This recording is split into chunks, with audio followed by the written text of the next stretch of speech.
Jericho शहर में जक्कई नाम का एक आदमी रहता था। वह एक साधारण परिवार से था, लेकिन उसकी किस्मत ने उसे एक अलग राह पर ला खड़ा किया। वो रोमन सरकार के लिए टैक्स कलेक्टर था। जक्कई बहुत अमीर था।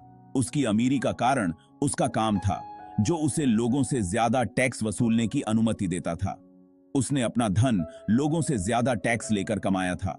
लोग उसे देखते ही डर जाते थे, क्योंकि वे जानते थे कि वह उनसे और पैसे वसूल करेगा। इसलिए लोग उसे पसंद नहीं करते थे। वे उसे लालची और बेईमान समझते थे। जक्कई के पास धन था, लेकिन लोगों का प्यार और सम्मान नहीं था। वे उसे लालची और बेईमान समझते थे। उसकी छवि एक निर्दयी और कठोर व्यक्ति की बन गई थी। जबकि जक्कई को अपने काम की वजह से अकेलापन महसूस होता था। उसके पास कोई ऐसा नहीं था जिससे वह अपने दिल की बात कह सके। कोई भी उसका दोस्त नहीं बनना चाहता था। लोग उससे दूर रहते थे और वह अपने धन के बावजूद अकेला था। जक्कई के पास सब कुछ था। उसके पास धन दौलत थी, लेकिन वह खुश नहीं था। उसके पास पैसा था, एक बड़ा घर था और नौकर थे, फिर भी वह खुश नहीं था।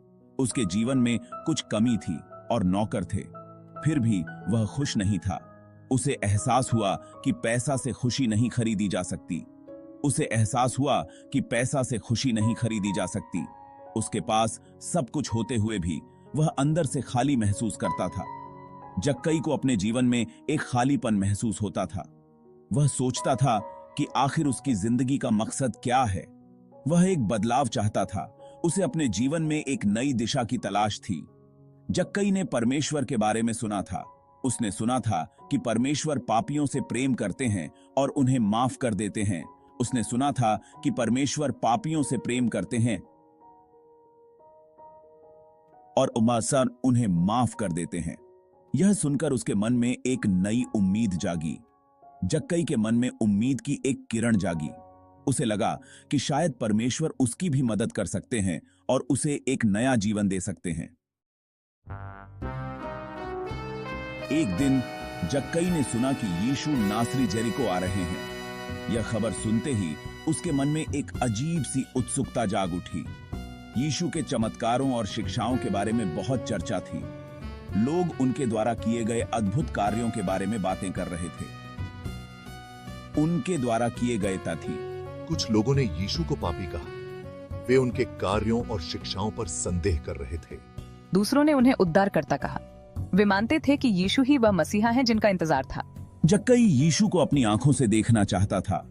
वह जानना चाहता था कि यीशु वास्तव में कैसे दिखते हैं। वह जानता था कि भीड़ बहुत होगी। हर कोई यीशु को देखने के लिए उमड़ पड़ेगा। जक्कई छोटे कद का था। उसे चिंता थी कि वह भीड़ में खो जाएगा और यीशु को नहीं देख पाएगा। उसे डर था कि वह भीड़ में यीशु को नहीं देख पाएगा।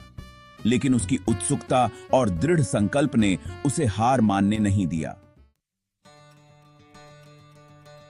जब यीशु उस सड़क से गुजर रहे थे जहां जक्कई खड़ा था, तो भीड़ बहुत ज्यादा थी। लोग एक झलक पाने के लिए धक्का मुक्की कर रहे थे। जक्कई ने उन्हें देखने के लिए एक पेड़ पर चढ़ने का फैसला किया। वह जानता था कि यह एकमात्र तरीका है जिससे वह यीशु को देख सकता है। वह एक सिकामोर पेड़ पर चढ़ गया। यह पेड़ ऊंचा और मजबूत था, जिससे उसे एक अच्छा दृश्य मिल सकता था। यह पेड़ अपनी मजबूत शाखाओं के लिए जाना जाता था। इसकी शाखाएं इतनी मजबूत थीं कि जक्कई आराम से बैठ सकता था। ऊपर से जक्कई को सब कुछ साफ दिखाई दे रहा था। वह भिद्ध और सड़ी दिद्धक को स्पष्ट रूप से देख सकता था। वह उत्सुकता से यीशु के आने का इंतजार करने लगा। उसकी आंखें सड़ी दिद्धक पर टिकी थीं और उसका दिल तेजी से धक रहा था।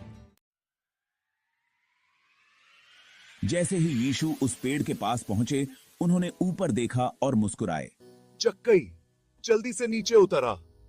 मुझे आज तेरे घर मेहमान बनना है। जक्कई। जक्कई हैरान रह गया और सोच में पड़ गया। उसे विश्वास नहीं हो रहा था कि यीशु ने उसे नाम से पुकारा है।